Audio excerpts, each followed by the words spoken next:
satukan hati kami. Kami angkat suara kami menyembah Kau Tuhan dan Raja kami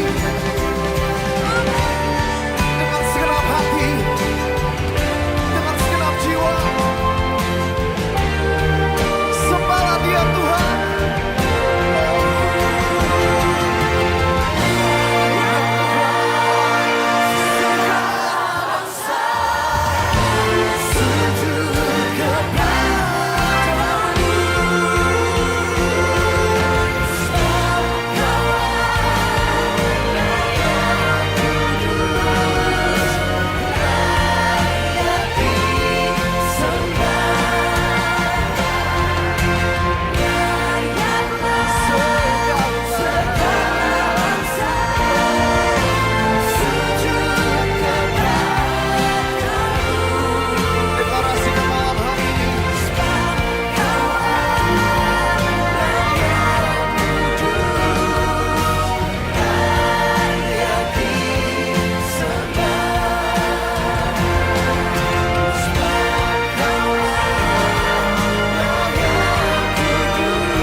Shalom dan selamat pagi kepada semua jemaat SIB Pohon Batu.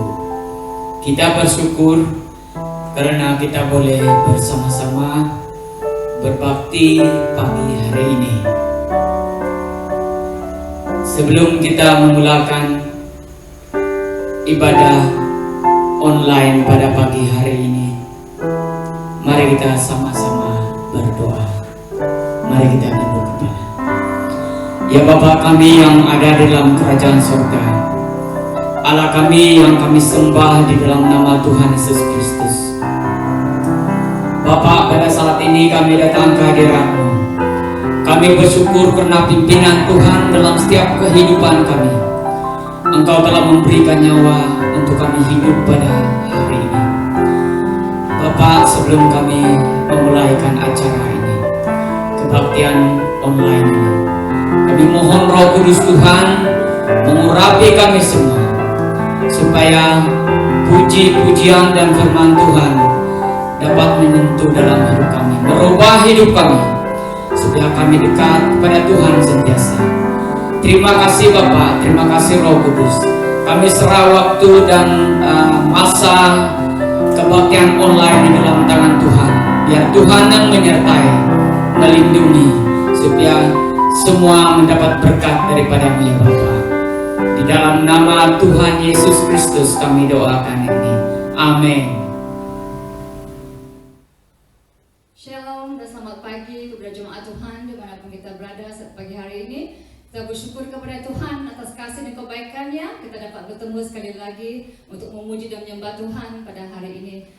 Sempena dengan Minggu Memberkati PKK SIB Sabah pada minggu ini, mari saya mengajak jemaat Tuhan dimanapun kita berada, kita sama-sama menyanyikan pujian bagi Tuhan, dan kita mengajak adik-adik dimanapun berada pada hari ini, anak-anak yang di rumah. Shalom, hai anak-anak. Mungkin semua sudah rindu kan nama tidak pergi sekolah minggu. Mari kita sama-sama naikkan pujian ini bagi Tuhan. I love you Jesus.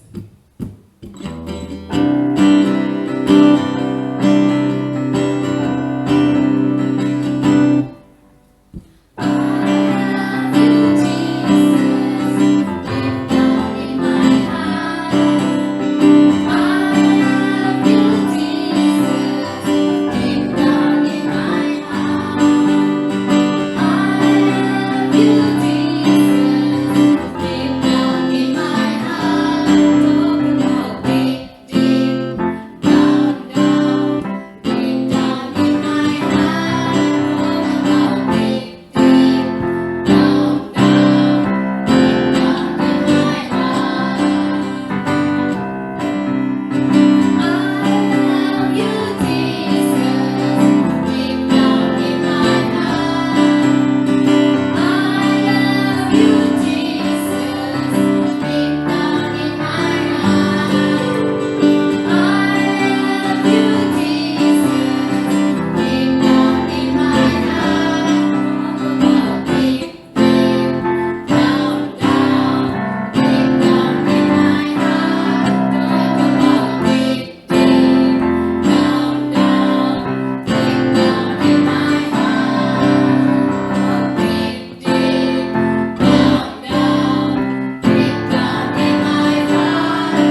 mari kita terus memuji Tuhan Allah kita. Hari ini hari yang dijadikan Tuhan. Mari kita memuji Tuhan bersama-sama.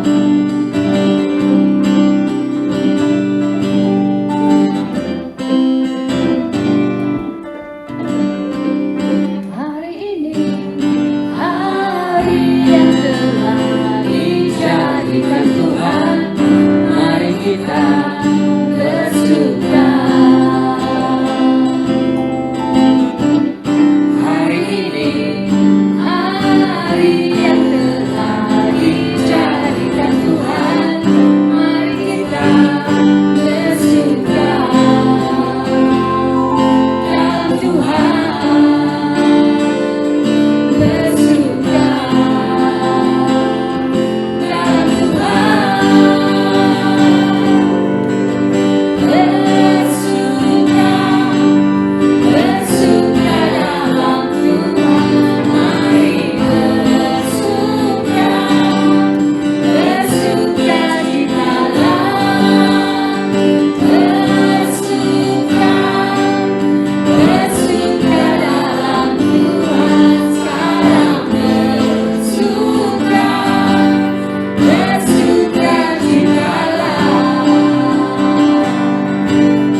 bersyukur kepadamu ya Tuhan.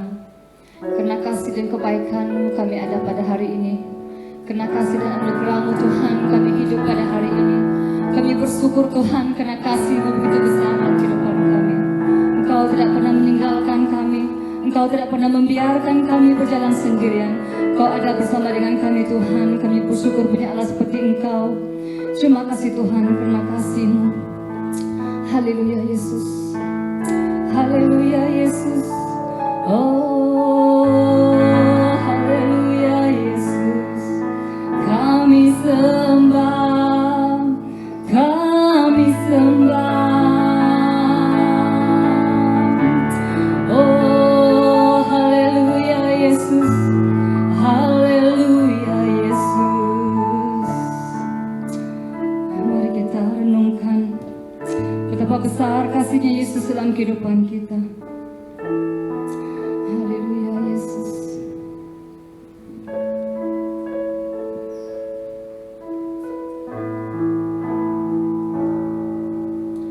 Kasih-Mu Yesus indah bagiku. Kasih-Mu Yesus melebihi segalanya. Tak dapat ku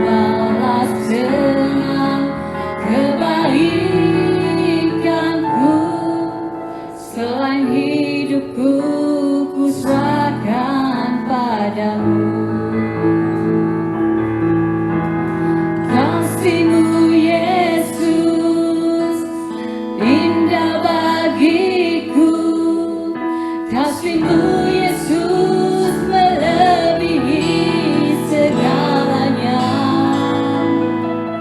Tak dapat ku balas dengan kebaikan-Ku. Selain hidupku ku serahkan padamu. Akan hidup ini seturut kehendak-Mu. Jadikan ku berharga di mata-Mu, Yesus. Menyatakan kasih-Mu pada semua orang.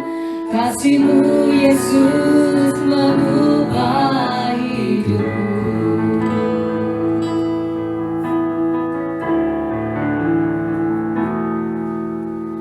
Kasih-Mu Yesus indah bagiku. Kasih-Mu Yesus melebihi segalanya. Tak dapat ku balas dengan kebaikan-Ku. Selain hidupku ku serahkan padamu. Pakailah hidup ini seturut kehendak-Mu. Jadikan ku berharga di mata-Mu, Yesus. Menyatakan kasih-Mu pada semua orang. Kasih-Mu Yesus mengubah hidupku. Pakailah hidup ini seturut kehendak-Mu. Jadikan ku berharga di mata-Mu, Yesus.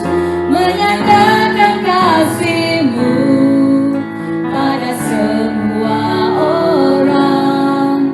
Kasih-Mu Yesus mengubah hidupku. Kasih-Mu Yesus mengubah hidupku. Kasih-Mu Yesus mengubah hidupku. Haleluya Yesus. Kami bersyukur Tuhan punya Allah seperti Engkau yang begitu besar kasih kepada kami. Haleluya Yesus. Terima kasih Yesus. Haleluya. Shalom, selamat pagi semua jemaat Tuhan yang ada dalam rancangan ini pada pagi ini. Kita bersyukur pada Tuhan atas penjagaan dan pimpinannya kepada kita. Begitu indah sekali. Dan kita terus saja pergi kepada pembacaan ayat firman Tuhan untuk kita pada pagi ini yang terdapat dalam yang kita baca dalam Matius pasal yang ke-9. Kita mulai daripada ayat yang ke-35 hingga ayat yang ke-38. Belas kasihan Yesus terhadap orang banyak. Saya bacakan di sini. Demikianlah Yesus berkeliling ke semua kota dan desa.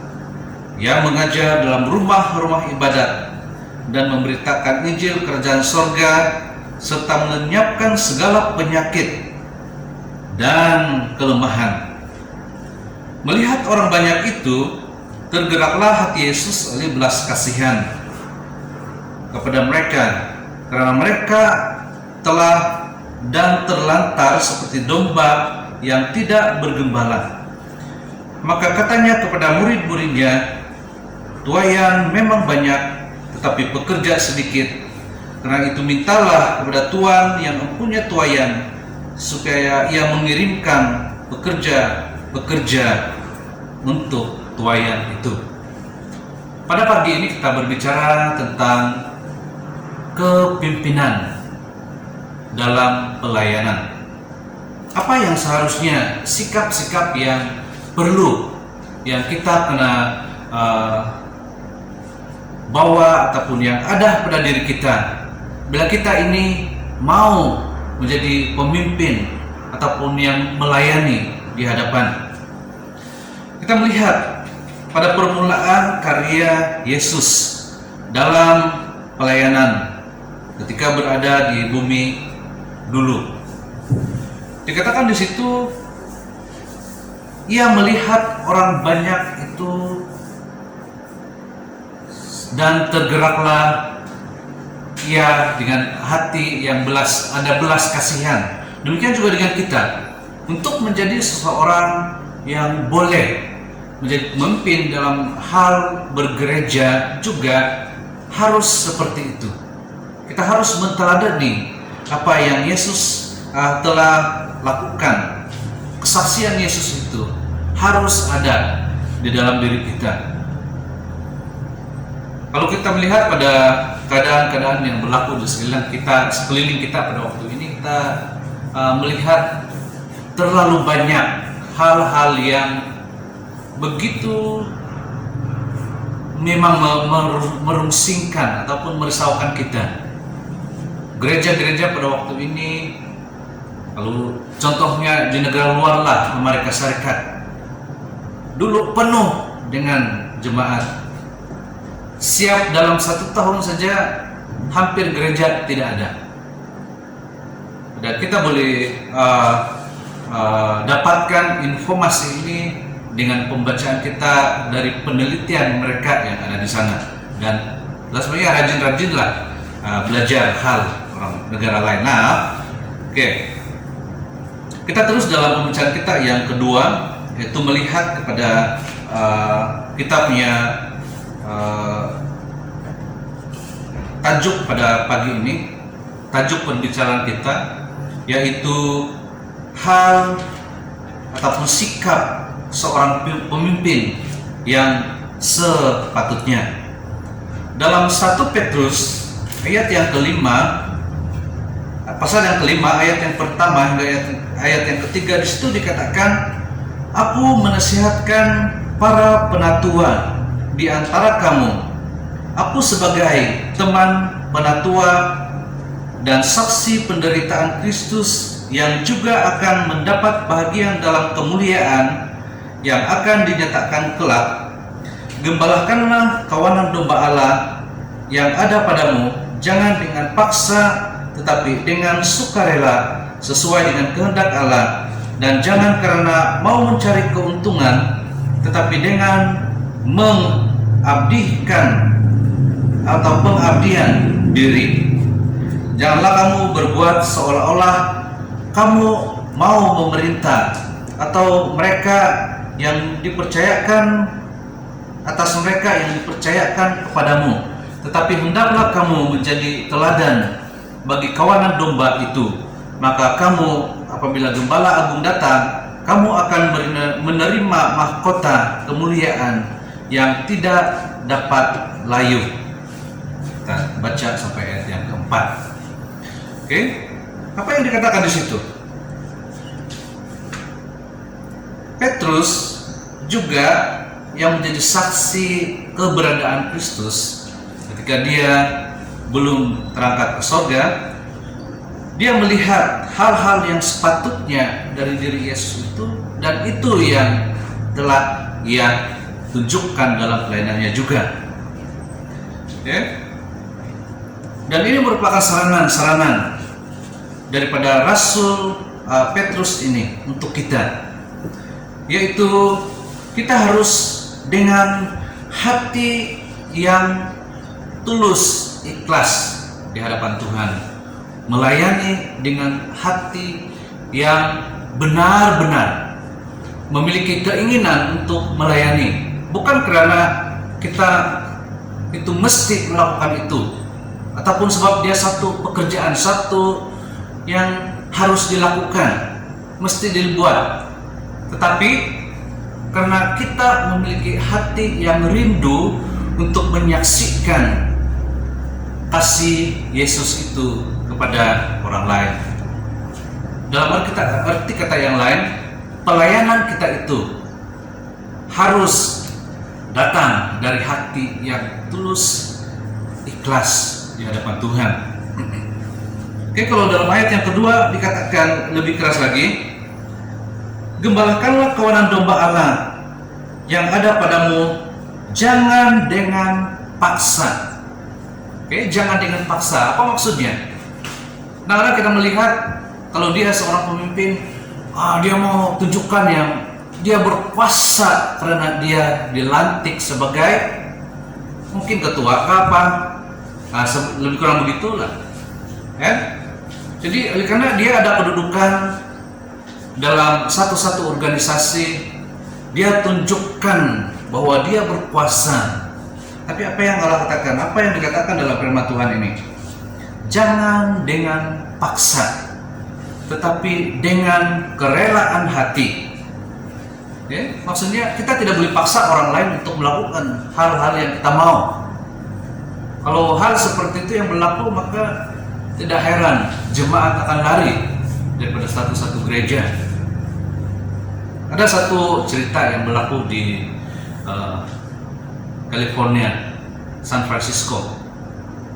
Satu gereja besar, sangat besar, belasan ribu dengan jemaat.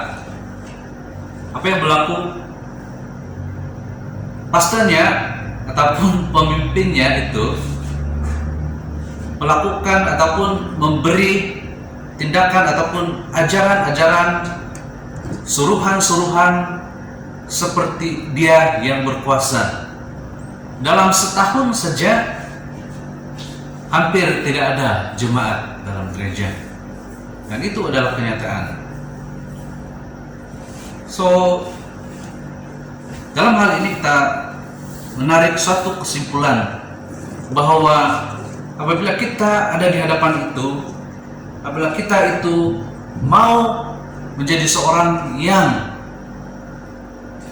melayani, kalau itulah melayani, dan kita kena dengan hati yang tulus, dengan hati yang mau menjadi saksi kemuliaan Kristus. Seperti ayat yang pertama tadi itu, sebagai saksi Kristus Yesus, dan bukan hal-hal yang lain. Contohnya yang sebab karena itu adalah pekerjaan saya, karena itu adalah ada ganjaran duitnya. Tidak. Melayani itu adalah dengan hati yang mengasihi jemaat. Kalau dalam ayat pembacaan kita yang awal itu dalam Matius, seperti domba yang tidak bergembala. Apa maksudnya? Domba kalau tidak ada gembala, dia ke sana ke sini, tidak tahu arah kemana, sebab tidak ada yang lead. Kadang-kadang ada, bukan tidak tahu, bukan di sini lah, tapi ada berlaku di mana pemimpinnya bersifat hanya mau menunjukkan kemampuannya dalam menguasai satu organisasi, dan itu yang sangat membuat gereja itu tidak bertumbuh, bahkan akan kehilangan jemaatnya. Apa yang dalam ayat yang ketiga pula katakan tadi itu, janganlah kamu berbuat seolah-olah kamu mau memerintah atas mereka yang dipercayakan kepada kita. Kalau kita menjawab sesuatu jawatan dalam gereja, itu bukan alasan untuk kita menjadi seorang pengarah. Kalau kita lihat ketika murid-murid Tuhan Yesus itu berbalah tentang siapa yang duduk di sebelah kiri, sebelah kanan Yesus nanti. Apa yang Yesus katakan? Kerajaan surga itu bukan kedudukan seperti itu.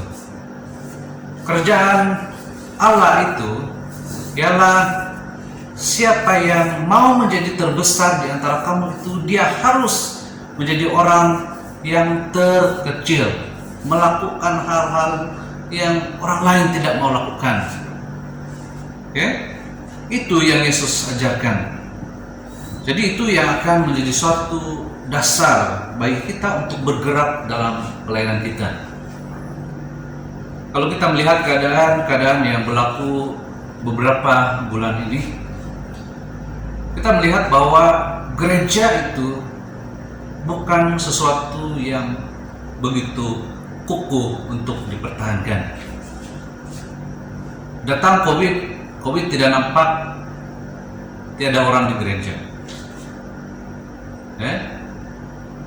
Orang katakan harus karismanya besar, dan datang COVID yang hebat melayani dalam musik, hebat dalam menyanyi, puji-pujian seperti artis. Lihat, tidak ada satu pun itu apabila COVID yang tidak kelihatan itu ada. Dan apa yang kita pelajari di situ? Yang terpenting adalah sifat hati kita di hadapan Tuhan. Sesuatu yang tertanam di dalam diri kita, bukan sesuatu yang kelihatan di depan mata orang. Kesaksian di depan mata itu bagus, tetapi harus disertai dengan dalaman yang telah diubahkan. Kalau contohnya penganiayaan berlaku dan memang tidak boleh berbakti, apa yang kita lakukan? Tidak ada lagi yang artis-artis di gereja. Kita lihat itu dalam beberapa bulan ini, dan itu sangat mengajar saya secara pribadi bahwa apa yang kita tonjolkan, kita war-warkan di dalam kita punya gereja, contohnya karisma segala, itu tidak kelihatan bila suasana yang mengancam itu ada di hadapan mata. Kita harus melihat kembali pada keadaan di mana pelayanan rasul-rasul pada awal Yesus telah diangkat ke surga. Mereka berhadapan dengan situasi yang begitu susah sekali. Kalau kita katakan hal itu bukan waktu sekarang, tidak boleh disamakan dengan keadaan sekarang, itu sebenarnya kita sudah salah. Kita harus pergi pada dasar sebenar iman percaya itu, dimana kalau kita lihat daripada ayat yang pertama, kesaksian tentang kehidupan Yesus dan para murid-muridnya, kita tidak melihat sesuatu yang begitu mudah dalam kehidupan. Tapi kita sekarang diajar kalau mau melayani upah besar, itu sejak yang kita pikir upah besar di surga. Iya, memang upah kita besar di surga. Tapi bila melayani, fokus kita bukan karena upah besar di surga itu, tetapi fokus kita itu ialah karena hati yang mengasihi, seperti mana Yesus mengasihi mereka yang terlantar tidak diperhatikan. Gitu. So itu yang saya rindu untuk kita ambil dalam diri kita, kita tanamkan dalam hati kita. Dan kita percaya bahwa apabila kita melakukan itu, kita akan menampilkan cara layanan ataupun pelayanan lah dengan lebih menyenangkan ataupun memberkati orang lain. Kadang-kadang orang memilih untuk mau mendengar cuma kata-kata yang sedap. Tapi apa kata firman Tuhan? Pada akhir zaman orang akan suka pada kata-kata manis dan bukan hal-hal yang menyentuh, menebur hati. Itu sebenarnya sepatutnya kita, apabila kita merasa diri kita begitu ditegur, sakit hati kita. Ingat dan percayalah bahwa Yesus sedang menyentuh, menegur, dan mau memperbaiki kehidupan kita. Dan kalau kita memiliki respons yang lain, agak meragukan lah apa yang kita pilih dalam kehidupan kita. Oke? Terima kasih. Saya tidak mau memperpanjangkan sangat uraian ini pada pagi ini. Cukup kalau kita dapat terima sesuatu yang baik daripada apa yang kita telah bicarakan pada pagi ini dalam pelayanan kita. Terima kasih di Tuhan. Oke, mari kita berdoa untuk firman Tuhan dan juga untuk akhir acara kita. Segala hormat yang syukur kami angkatkan kepada Engkau Bapa. Engkau Allah kami yang mengenal hati dan kehidupan kami, di mana kami berada, suasana tempat kami, keadaan kami. Kami percaya Tuhan Engkau tahu dan mengenal semuanya. Dan Bapa Surgawi, pada kesempatan pagi ini kami bersyukur untuk firman-Mu. Bila itu menegur kami dengan sikap-sikap kami, Bapa, kami bersyukur. Dan kami mohon Tuhan supaya firman-Mu mendapat tempat dalam hati kami, mengubah kehidupan kami ke arah hal-hal yang lebih mulia di hadapan-Mu. Dan ajar kami Tuhan menjadi pribadi-pribadi yang sungguh-sungguh, menjadi hamba-hamba-Mu yang melayani sungguh-sungguh seperti mana kehendak dan rencana Tuhan bagi kehidupan setiap kami. Hamba juga berdoa khusus untuk semua jemaat-Mu yang mendengarkan pada pagi ini. Tuhan, dimanapun anak berada, kuasa tangan-Mu, jamahan-Mu Tuhan atas kehidupan mereka. Engkau yang membentuk kami pada setiap waktu, dan Engkau yang berkati kehidupan anak-anak-Mu. Untuk sepanjang minggu yang ada di hadapan kami, hari-hari yang akan kami lalui, Bapa, Engkau yang menyertai dan memberkati seluruh jemaat-Mu. Dan ketika kami menghadapi situasi yang mencabar keberadaan ataupun hal-hal yang normal dalam kehidupan kami pada masa-masa yang lalu, Bapa, berikan kepada kami kekuatan untuk menghadapi segalanya. Bahkan kami mohon perlindungan khusus daripada Engkau. Engkau yang meteraikan kami dengan darah-Mu, supaya sungguh Tuhan kuasa-kuasa kegelapan, kuasa-kuasa daripada luar yang coba untuk merosakkan kehidupan kami atau kesehatan kami percaya Engkau yang akan melindungi. Kuasa-Mu Tuhan yang menguasai dan melindungi kami. Terima kasih Bapak Surgawi, berkati seluruh jemaat-Mu, berkati juga pastor dalam pelayanan di tempat ini. Dan kami percaya Tuhan bahwa rencana agung-Mu untuk gereja-Mu juga Tuhan, Engkau akan laksanakan. Berpuji Engkau Tuhan, segala hormat, pujian dan syukur hanya bagi Engkau. Dalam nama Yesus Kristus kami berdoa dan mengucapkan syukur. Amin.